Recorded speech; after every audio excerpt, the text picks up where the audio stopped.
Girls Dance, Boys Fiddle. The author is Carol Lindstrom and the illustrator is Kimberly McKay.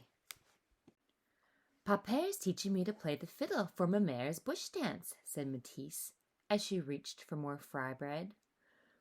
Matisse saw Mama and Papa give each other the look.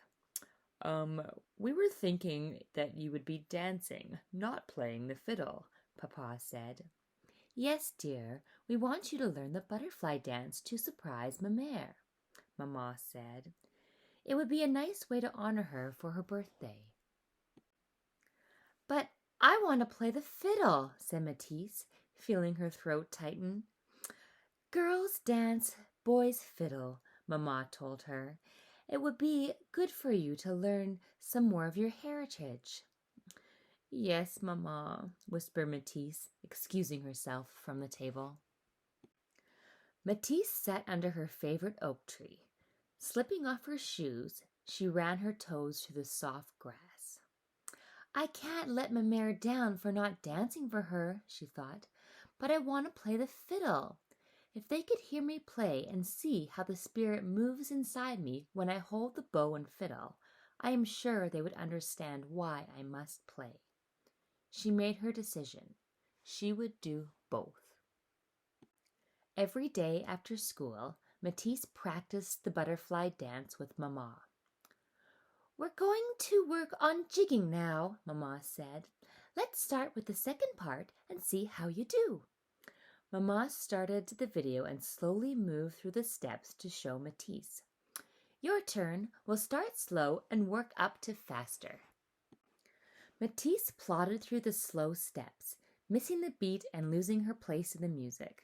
It's no use. I just don't have any rhythm when it comes to dancing, Matisse fretted. Her moccasins seemed to have no problem moving in time when she was playing the fiddle.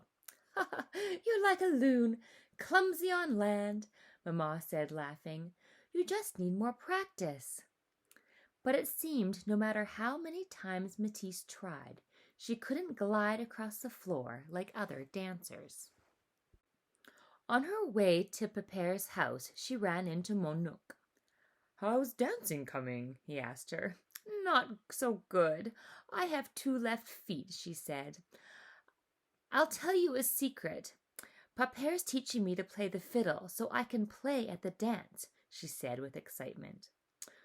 But girls dance and boys fiddle, said Monok, laughing as he ruffled her long black hair. Every night after dance practice, Matisse continued her lessons with Pépère. Each new day, the bow seemed to scratch and shriek a little less, and to Matisse's amazement, it was soon gliding across the strings with little effort. Her feet kept in time to the rhythm of the fiddle, and she wasn't tripping or losing her place in the music the way she did when she was dancing. After her 3rd day of listening to Pépère play the duck song, she could play it completely through, even adding her own extra bits to liven up the music and make it her own. Pépère could feel the spirit of the ancestors flowing through him when Matisse drew the bow across the strings, and he knew in that moment that her voice was through the fiddle, not the dance. You're like a loon, said Pépère. Both of you make music that can rouse the soul. It wasn't long before Matisse was playing 2, even 3 strings at one time. Some fiddlers need years to learn to play more than 1 string at a time, Papa told her. The next day at school, Matisse listened to her friends giggle excitedly about the upcoming dance and the colorful clothes they would be wearing. I'm going to play the fiddle, said Matisse, puffing up her chest. But girls dance and boys fiddle, they said. Why does everyone say that, she thought, hanging her head. The night before the dance, Mama called Matisse to her room. I have something I want to give you, she said. Mama opened the old, worn chest and took out a delicately folded cloth. She unfolded the vibrant material with care. This was my shawl when I danced my first butterfly dance, she said. It was ma mère's when she was a little girl. I want you to wear it tomorrow." "It's so pretty," whispered Matisse, as Mamma laid it in her outstretched arms. She knew she'd be even more nervous wearing ma mère's shawl. At the dance, it was time for Matisse and the others to perform the butterfly dance.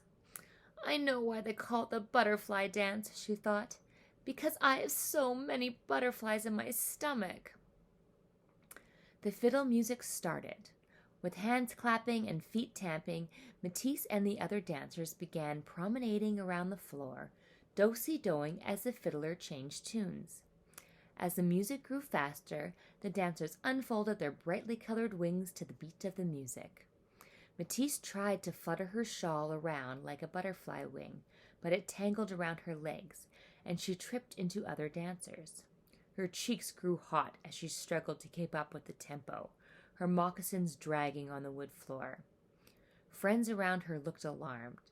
They whispered to her what to do next, but she couldn't hear them over the music. It seemed that only when she was playing the fiddle could she keep in time with the beat. When the dance ended, Matisse could feel the tears welling in her eyes. Ma Mère and Pépère gave her a hug.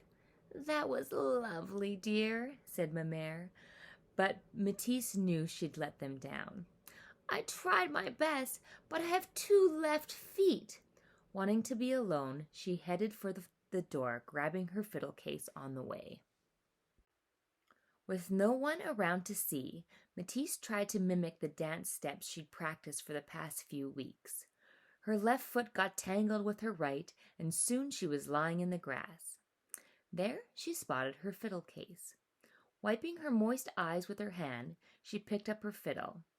She plucked the bow against the strings, and this time her feet had no problem keeping rhythm to the music. Matisse could hear in the hall that it was time for the next dance. Her turn. She made her way up to the microphone, holding her fiddle case. Whispers and snickers could be heard from the audience. Carefully, she removed the fiddle from its nest. The crowd grew quiet in anticipation. The bow soared across the strings as Matisse's fingers became one with the fiddle. She played a spirited Red River jig as her fingers plucked the strings and the feet tapped the rhythm. Ma Mère's shawl wrapped tightly around her waist.